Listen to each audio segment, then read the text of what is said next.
శ్రీరామునికి నైవేద్యంగా పెట్టే వాటిలో పానకం, వడపప్పు ప్రత్యేకమైనవి. అందుకే శ్రీరామనవమి రోజు వాటిని పంచిపెడతారు. శ్రీరామచంద్రమూర్తికి బెల్లమన్నా, పానకమన్నా ఇష్టమని శ్రీరామచంద్రుడు స్వయంవరానికి వచ్చిన సమయంలో ఆయనకు బెల్లం, పానకం ఇచ్చారని చెబుతారు. ఇక రాముడు వనవాసం చేసే సమయంలో ఋషులు ఆయనకు వడపప్పును పెట్టేవారని చెబుతారు. అందుకే శ్రీరామనవమి రోజు ఆయనకు వడపప్పు, పానకాన్ని నివేదించి అందరికీ పంచిపెడతారు. అయితే ఈ నైవేద్యాల వెనుక ఆధ్యాత్మికతతో పాటు శాస్త్రీయ దృక్కోణం కూడా ఉన్నాయి.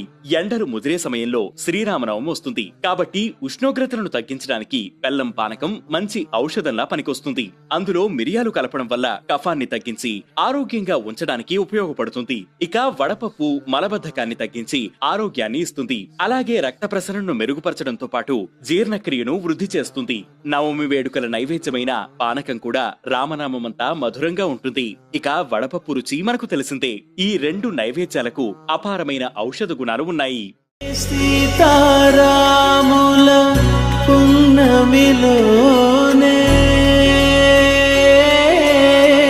నిరతము మాయద వెన్నెలలో